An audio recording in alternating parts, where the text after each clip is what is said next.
Picture this. It's 11:47 p.m. on a Tuesday. You've already worked a full day.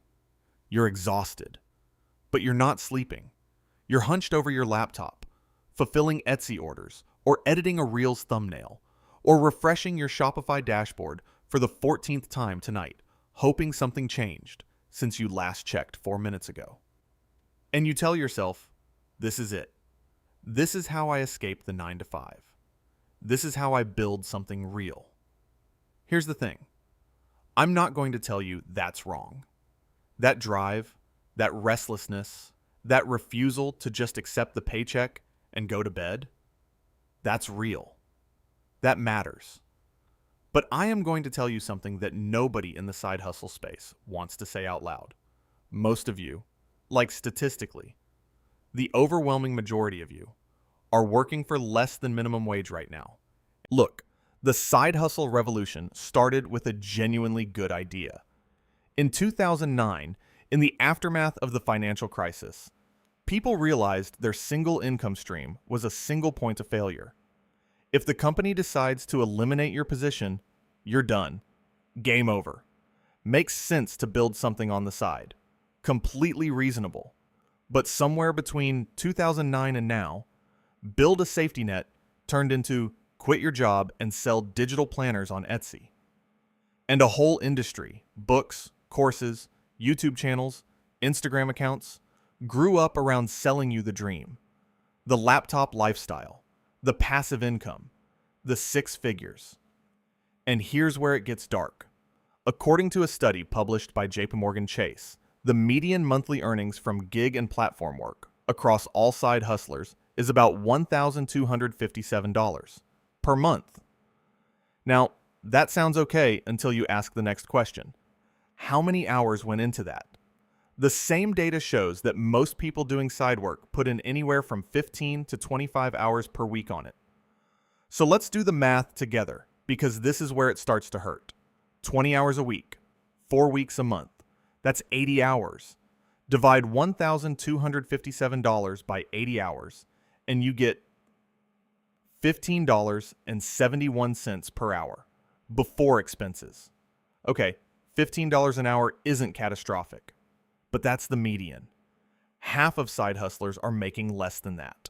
A lot less. And we haven't touched expenses yet. We haven't talked about the Canva subscription, the shipping materials, the Shopify fees, the Facebook ads you ran that flopped, the equipment you bought, the courses you purchased to figure out what you were doing. Strip all that out, and for a huge chunk of people, we're talking $6, $7, $8 an hour. Federal minimum wage is $7.25. You're running a business to earn less than a teenager at a fast food counter. Now look, I'm not saying this to humiliate anyone. I'm saying this because nobody else is. So why does this happen? Why are smart, motivated, hardworking people ending up in this trap? The first reason is something psychologists call the planning fallacy. It's a cognitive bias where we systematically underestimate how long things will take and overestimate how much we'll earn. Researchers Daniel Kahneman and Amos Tversky, the guys who basically invented behavioral economics, documented this back in the 1970s, and it applies perfectly to side hustle math. When you're excited about an idea, your brain does this thing where it imagines the best case version. You picture the finished product. You picture the sales rolling in. You picture the positive reviews. What your brain doesn't picture is the 3 hours you'll spend troubleshooting a payment integration, or the hour you'll spend writing a product description, or the 45 minutes you'll spend on customer service for a $14 order. Think of it like this. Imagine you're building a house in your head. You picture the finished kitchen, the nice floors, the great view. You don't picture the 12 months of construction, the inspection delays, the subcontractor who doesn't show up on a Wednesday. That's the planning fallacy, and it's destroying your hourly rate before you even start. The second reason is what I call invisible labor. Every side hustle has work you can see, the thing you're making, the service you're selling. And then there's the work you can't see, the stuff that doesn't feel like work, until you're doing it at midnight. Admin, research, marketing, packaging, answering emails, accounting, learning new tools. This invisible labor typically accounts for 40 to 60% of your total time. And most people never count it. When someone says, I made $500 this month selling stickers, they're calculating their hourly rate based on the time they spent at the cutting machine. They're not counting the time they spent designing, photographing, listing, answering DMs, printing shipping labels, and driving to the post office. Count that time, and the $500 looks very different. Now here's where I need to address the side hustle gurus directly, because they have an answer to all of this. They'll say, and I've heard this 100 times, you're not trading time for money. You're building an asset. You're building passive income. And here's the uncomfortable truth about that. Passive income is one of the most misused phrases in finance. True passive income, the kind where money flows in without ongoing effort, is extraordinarily rare, and it almost always requires either a massive upfront capital investment or years of active work before the passive part kicks in. A rental property generates passive income, but first you need $60,000 for a down payment, plus maintenance, plus a property manager. An index fund generates passive income, but only after you've spent years and years investing. A YouTube channel can become passive, but first you need 500 videos and a 3 to 5 year runway of active, consistent content creation. The side hustle gurus will point to all of these and say, see, it's possible. Sure, but they're selling you the destination without telling you how long the road is. According to a 2023 Lending Tree survey, 74% of Americans with a side hustle say it's necessary to make ends meet, not a path to financial freedom, just a patch over a hole. And among those who tried to go full-time with their side business within 2 years of starting, roughly 82% were back to regular employment within 18 months. Not because they failed, some of them made decent money, but because the income was too unpredictable, the hours too unsustainable. Okay, so here's what actually works, because I'm not here to just tell you that everything is hopeless. I genuinely want you to win.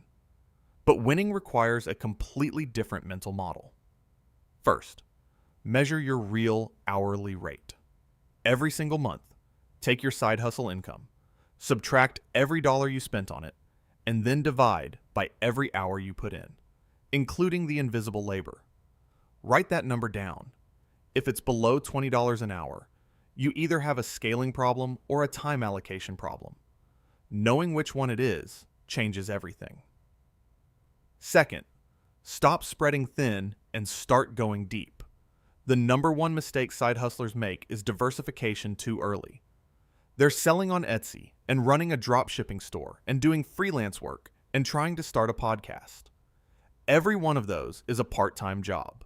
None of them gets enough attention to grow. The side hustlers who actually break through almost universally got obsessively focused on one thing until it worked. Third, and this is the big one, your side hustle needs to leverage existing skills, not teach you new ones.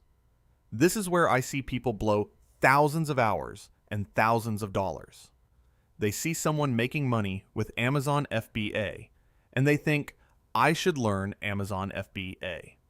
They see someone crushing it with print on demand, and they think, I should learn print on demand. And they spend 6 months learning a new business model from scratch in a market they have no advantage in. The people who build genuinely profitable side hustles fast are the people who ask, what do I already know how to do that someone else would pay for? If you're a nurse, there are healthcare consulting opportunities nobody else can access the way you can. If you're a teacher, tutoring and curriculum writing have margins that most digital products can't touch. If you're a software developer, freelance rates start at $75 an hour. You already have the skill. You're just not packaging it. The last thing I want to say is this. The reason the side hustle lie is so convincing is because it borrows the aesthetic of financial freedom without the substance of it. The laptops on beaches. The inbox full of order notifications. The I made $10,000 this month thumbnails. It looks exactly like what you want your life to look like. But genuine financial independence, the real kind, the kind that gives you actual options, is built on boring fundamentals. Earning more than you spend, investing the difference consistently, building real skills that the market pays a premium for, creating something with genuine defensibility, not just another Shopify store selling products you don't make selling to customers you don't own. The side hustle can absolutely be part of that story. I'm not anti-side hustle, but it needs to fit into a real financial architecture, not replace one. So here's your challenge this week. If you're already running a side hustle, sit down and calculate your real hourly rate. Be brutal. Count every hour, subtract every expense, and face the number honestly. Because once you see it clearly, you can actually do something about it. And if you haven't started yet, don't start by picking a business model.